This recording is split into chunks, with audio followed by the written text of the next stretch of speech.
Unscheduled video time.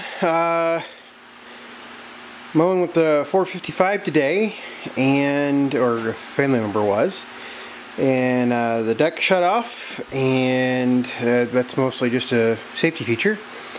The deck shut off because the engine was overheating because the belt broke. The water pump alternator belt busted. So you see there is no belt there. I was looking for the belt and I can't find it off right now.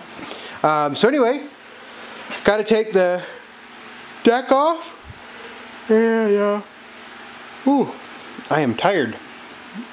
Got to take the deck off, and I'll stop by Deere in the morning, pick up the belt. They have the belt. I already have, already checked on that. But tonight I'm going to drop the deck off. Go ahead, drop the drive shaft. That way I can get the belt on pretty quickly tomorrow and finish mowing the yard. So this should be a relatively easy project to do. Just a little time consuming. The fact that I have to take the deck off again. Because this machine broke today, I actually went ahead and put the 7-iron deck on the X748, so I may not even put the deck back on the 455, just due to just time constraints, etc. Next part of this video will be me replacing the belt, so that should be a pretty easy project, just something you got to get into there and do.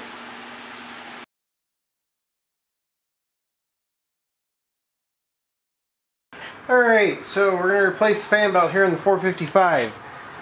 There are actually two fan belts available for the 455.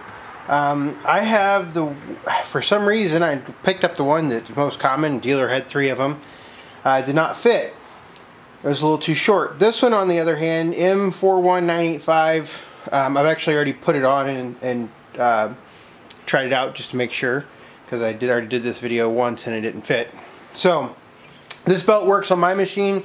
There are no notes in the parts program that we saw to dictate why this machine carries this belt, which is a little bit thinner. This is like, I think, 9.7 millimeters, and the other belt's 12.7.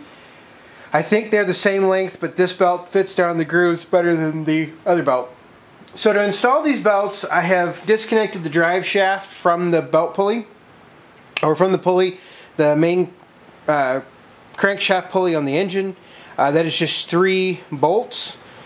They do take 3 just flange head bolts. We actually had the drive shaft off when we replaced the power steering line on this machine, so these are actually 3 new bolts. These are actually pretty tough, so you'll need to get under the machine. You have to take the deck off to do this, or I would recommend taking the deck off. You got to get in there and kind of fight with it for a few minutes. You'll need a screwdriver to also lock the drive shaft in. So what you do with this belt is you stick it behind the fan blades there, and you basically just have to work it behind the fan.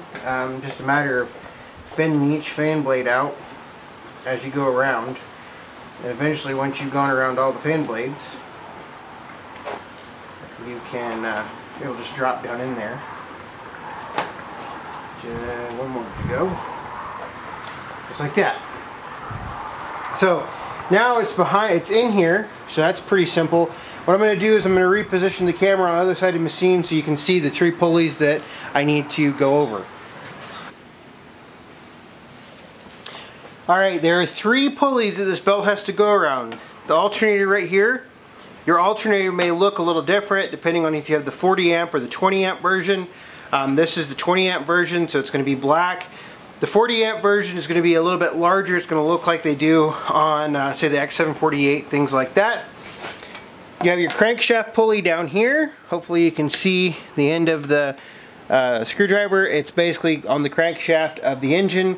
And then you have your water pump pulley up here, which I think is being blocked by the reservoir, but the water pump pulley is up here. The only thing you have to do to put this belt on, aside from take the drive shaft out, is loosen up the alternator. There's 3 bolts. There's a 15 millimeter bolt here and 2 12 millimeter bolts here. They all have to be loose for it to pivot. They also all have to be tight for it to stay as a tensioned belt. So what I'm going to do is I'm going to set the camera up because the alternator is going to be the last place that I hook something up. So I'll set the camera up off to the side so you can kind of see how I tighten and hook up the alternator and with the belt, and we'll go from there. Alright, so we're going to see if I can't get this belt hooked up pretty quick. So first thing you got to do is you got to fish it around the crankshaft pulley, which is pretty easy to do most times. Sometimes it's not. And then you have to loop it around the alternator pulley. So now that it's looped around the alternator pulley, I know you can't see that, but then what you can do is you can pull this back. One of the things you don't want to do is you don't want to, if you go, I know I used a Deere belt only because I wanted to show some of the things that I've identified by using Deere parts. You can certainly go to an auto parts store and get a belt if you're in a pinch. There's no problem whatsoever doing that. It's just a simple alternator belt, not anything big there. But you don't want to get a belt that is too long, because if it's too long, this alternator will run into this coolant overflow housing.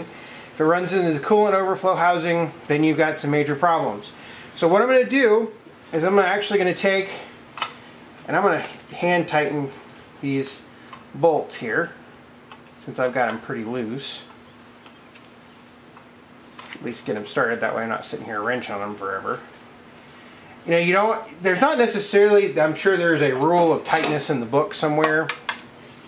But basically you just want these reasonably tight to where they don't slip when you're using them. And I'll show you how tight I'll get them in here in just a second. So, now that I got that in there, I'll bring the camera around and we'll look at the tightness and we'll look at the routing and everything else.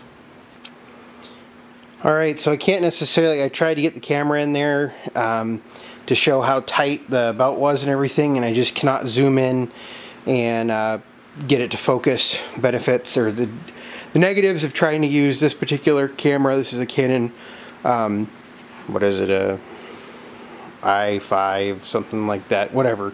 It's a Rebel 5. So hopefully I'll get a new camera sometime in the future. Anyway, this job's about done. I got to tighten up the lower bolt right there, and then basically put everything back together, put the drive shaft back in. I'll try to see if I can get the camera into there, putting drive shaft back on, and then we'll be ready to start. So yeah, pretty easy. I'll do a video of the startup after the drive shaft. The machine did not get hot per se when the belt broke. Fortunately, the coolant started coming out, so it did not overheat or anything like that, so we're good there. I actually ran it in back after it cooled off in the driveway for a little bit. I actually cranked it up to back it in here. There was no problems there, so, you know, crisis could have happened, but it was averted, so we're good to go. We got a new belt, no big deal.